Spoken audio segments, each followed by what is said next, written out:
नमस्कार मित्रों। पिछले दिनों नासा ने जेम्स वेब स्पेस टेलीस्कोप का सफल प्रक्षेपण कर दिया है। आप सभी को यह बात समाचार पत्रों से ज्ञात हुई होगी।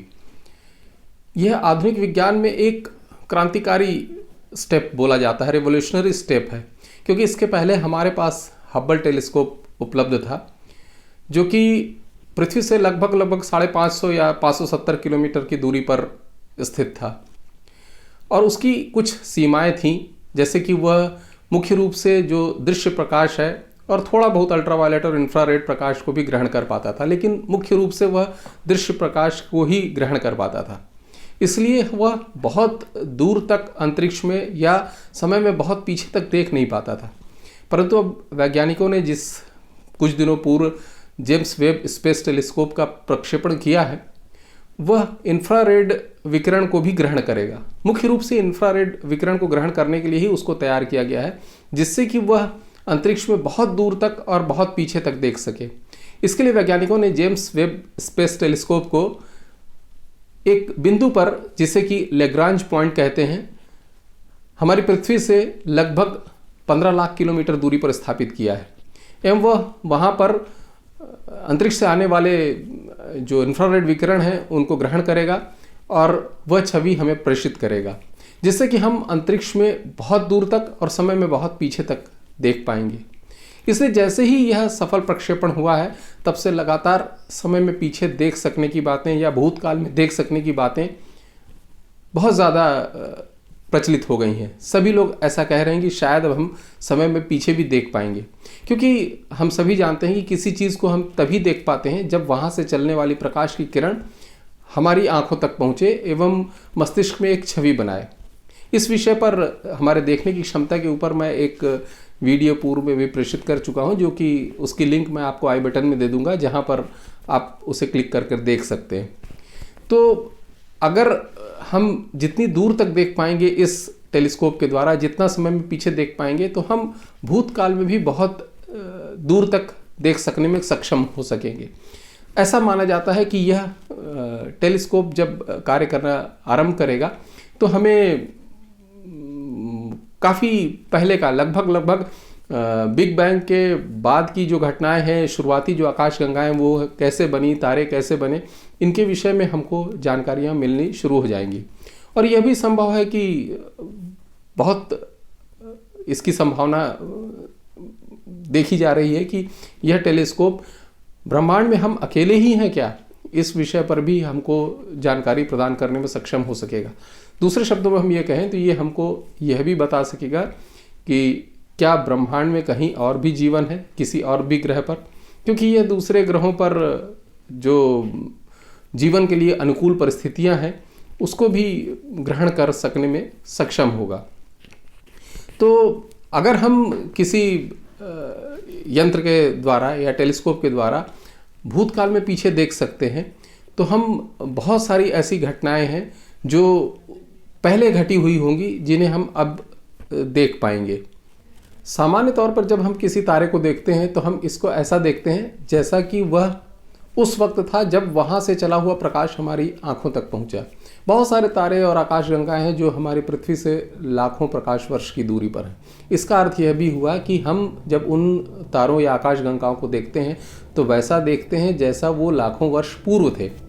आज हो सकता है कि वो तारे उस जगह पर हों ही ना, या नष्ट हो गए हों, या अपना स्थान परिवर्तन कर चुके हों। तो हम चीज़ों को वैसा देख पाते हैं जैसा कि वो उस समय थी जब प्रकाश वहाँ से चला होगा। और चूंकि ब्रह्मांड लगातार फैल रहा है, ये हमको हब्बल टेलीस्कोप ने बताया। हब्बल टेलीस्कोप ने सबसे पहले हमको बताया कि हमारा ब्रह्मांड जो है वो अंडाकार है एवं लगातार फैल रहा है। लेकिन एक बात जो बहुत महत्वपूर्ण है, मैं आपको यहाँ पे ये भी बताना चाहूँगा कि पिछले दिनों इंदौर में एक न्यूज़ चैनल डिजाना न्यूज़ को दिए गए मेरे साक्षात्कार में, इंटरव्यू में कुछ प्रश्न ऐसे आए कि आधुनिक विज्ञान को प्राचीन भारतीय ज्ञान से जोड़ने का प्रयास किया गया। ऐसे बहुत सारे शब्द भी हैं जिनका हम दैनिक बोलचाल में नियमित प्रयोग करते हैं, पर हम कभी उस ओर सोचते नहीं कि ऐसा ऋषियों ने क्यों कहा होगा या इस शब्द का प्रयोग क्यों किया गया होगा। ऐसे ही एक उदाहरण है, अभी जो हम बात कर रहे हैं ब्रह्मांड की कि ये लगातार फैल रहा है, ये हमको हबल टेलीस्कोप ने बताया। लेकिन अगर आप ध्यान से देखिए तो ब्रह्मांड शब्द संस्कृत शब्द है जो ब्रह्म और अंड दो शब्दों से मिलकर बना है। ब्रह्म शब्द का अर्थ ही होता है एक्सपैंडिंग, अर्थात फैलता हुआ या बढ़ता हुआ, और अंड का अर्थ होता है अंडाकार। इसका अर्थ है कि ऋषियों को मालूम था कि हमारा यूनिवर्स अंडाकार है और फैल रहा है। ऐसे और भी बहुत सारे शब्द हैं। एक दूसरा बहुत प्रचलित शब्द है भूगोल। भूगोल शब्द का प्रयोग हम हमेशा से करते आए हैं और इसका अर्थ है कि हमारे ऋषियों को ज्ञात था कि पृथ्वी गोल है। और आपको ध्यान हो तो पुराणों में एक कथा आती है जिसमें पृथ्वी जब रसातल में चली गई थी तो वराह अवतार उसको रसातल से निकाल कर लाए थे, तो वो गेंद के रूप में निकाल कर लाए थे। इसके चित्र भी आपको बहुत सारी जगहों पे एवं बहुत सारी प्राचीन मंदिरों में इसका मूर्तियां भी आपको मिल जाएंगी जिसमें गेंद के रूप में पृथ्वी को निकाल कर लाए थे। इसका अर्थ ये है कि ऋषियों को ये भी मालूम था कि पृथ्वी गोल है। हमारे सोलर सिस्टम में जो सबसे बड़ा प्लैनेट है उसके लिए ऋषियों ने गुरु शब्द का प्रयोग किया। गुरु का अर्थ ही होता है बड़ा। इसका अर्थ ये भी है कि ऋषियों को मालूम था कि गुरु हमारे सोलर सिस्टम में सबसे बड़ा प्लैनेट है। सबसे धीमे चलने वाले प्लैनेट के लिए ऋषियों ने शनि शब्द का प्रयोग किया। शनि का अर्थ ही होता है शनह शनह चलने वाला। इसका अर्थ ये भी है कि ऋषियों को ये भी ज्ञात था कि शनि हमारे सोलर सिस्टम में सबसे धीमा चलने वाला ग्रह है। पुराणों में चंद्रमा की 27 पत्नियां बताई गई हैं जिनके घर में चंद्रमा बारी बारी से जाता है। आज आधुनिक विज्ञान से हमको पता है कि चंद्रमा 27 नक्षत्रों में भ्रमण करता है। सूर्य को 7 घोड़ों के रथ पर सवार बताया गया है। आज आधुनिक विज्ञान से हम जानते हैं कि सूर्य का प्रकाश 7 वेवलेंथ में विभक्त हो जाता है। और एक अगर हम संस्कृत शब्द को देखें तो अश्व शब्द का एक अर्थ किरण भी होता है। इसका अर्थ है कि ऋषियों को इस विषय में भी जानकारी थी। तो ऐसी बहुत सारी बातें हैं जो प्राचीन भारतीय ज्ञान में हमेशा से रही हैं, जो हमको हबल टेलीस्कोप के बाद से पता चलनी शुरू हुई। लेकिन अब जो जेम्स वेब स्पेस टेलीस्कोप प्रक्षेपित हुआ है और जब यह अपनी छवियां भेजना आरंभ करेगा, ऐसा अनुमान है कि लगभग 6 महीने के बाद, तो प्राचीन भारतीय ज्ञान में और भी बहुत सारी जानकारियां उपलब्ध है जिनके बारे में संभवतः पुष्टि इस वेब टेलीस्कोप के द्वारा हमको हो सकेगी। एक और जो बात है कि ये कहा जा रहा है कि यह लगभग बिग बैंग के पास तक देख सकने में सक्षम होगा। शुरुआती आकाशगंगाएं कैसे बनी एवं बिग बैंग के बाद तत्काल क्या हुआ, ये सब जानकारियां भी शायद इस जेम्स वेब स्पेस टेलीस्कोप से हमको मिल सकेंगी। लेकिन देखें आपकी अगर आधुनिक विज्ञान में जो सृष्टि के निर्माण की जो थ्योरी है वो बिग बैंग थ्योरी है। संक्षेप में हम देखें तो बिग बैंग थ्योरी यह कहती है कि शून्य में एक विस्फोट हुआ, एक बिंदु पर विस्फोट हुआ जिसे सिंगुलैरिटी कहा जाता है, और उस विस्फोट के द्वारा सृष्टि का निर्माण हुआ। परंतु यदि आप ध्यान से देखें तो हमारे यहाँ सृष्टि के निर्माण की जो अवधारणा है उसके विषय में कहा गया है कि सृष्टि का निर्माण अनहद नाद से हुआ। अनहद नाद के विषय में यह कहा जाता है कि सृष्टि के निर्माण के समय शून्य में एक नाद हुआ, एक बिंदु पर नाद हुआ, जिससे कि जो ऊर्जा उत्पन्न हुई उससे सृष्टि का निर्माण हुआ। यह बिल्कुल एक बिग बैंग थ्योरी की जैसी ही प्रतीत होती है, लेकिन इसमें एक और स्पष्टता है। अगर हम देखें तो इसमें यह भी बताया गया कि जो ऊर्जा उत्पन्न हुई वो ध्वनि ऊर्जा थी और उस ऊर्जा से ही यह सृष्टि का निर्माण हुआ।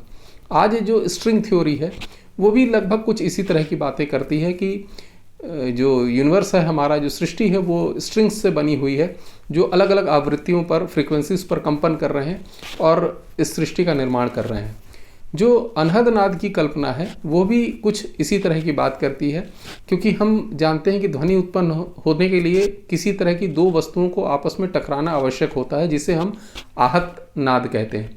परंतु अनहद नाद में वहाँ टकराने के लिए कुछ होता नहीं है, इसीलिए जो शून्य में विस्फोट हुआ उस बिंदु पर, जिसे आधुनिक विज्ञान सिंगुलैरिटी कहता है, लेकिन अगर आप ध्यान देखें तो हमारे जो अध्यात्म है उसमें एक उपनिषद ही उपलब्ध है जिसका नाम है नाद बिंदु उपनिषद, जिससे कि हमारे यहाँ के ऋषियों को यह ज्ञान था, यह बात पूरी तरह से स्पष्ट हो जाती है कि उनको अच्छे से मालूम था कि एक बिंदु पर नाद के द्वारा सृष्टि का निर्माण हुआ।